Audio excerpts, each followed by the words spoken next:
Thank you so much, Mr. Chairman. We all know that Americans across this country are struggling with opioids and substance use disorder, and this has only increased during the COVID-19 pandemic.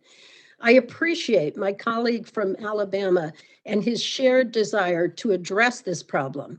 And as the founder and co-chair of the bipartisan Mental Health and Addiction Task Force, I've always focused on advancing bipartisan solutions to this issue. According to the CDC, 40% of adults reported struggling with mental health or substance abuse last year. And as the chairwoman of our subcommittee pointed out, drug overdose deaths hit a record high of 93,331 just last year.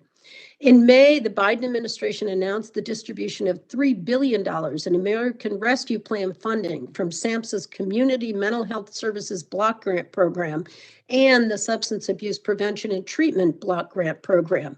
This is the largest investment in these programs to date.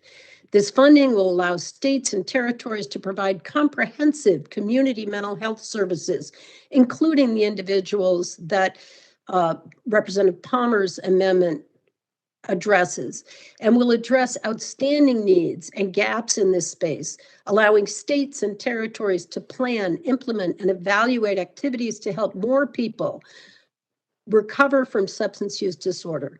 I recognize that our work is not done. The committee print before us would build on the funding provided this year under the American Rescue Plan by making available $500 million for teaching health centers and substance abuse and mental health care facilities to make needed improvements or modernizations.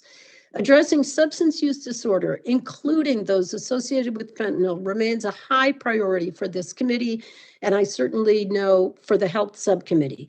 I agree that we must find a public health-related solution to the fentanyl crisis, and in the coming weeks, Congress must act on the emergency scheduling order related to how we treat fentanyl. I believe we must work on a holistic solution to the misuse of fentanyl and fentanyl-related substances, and it's for this reason I urge my colleagues to oppose this amendment.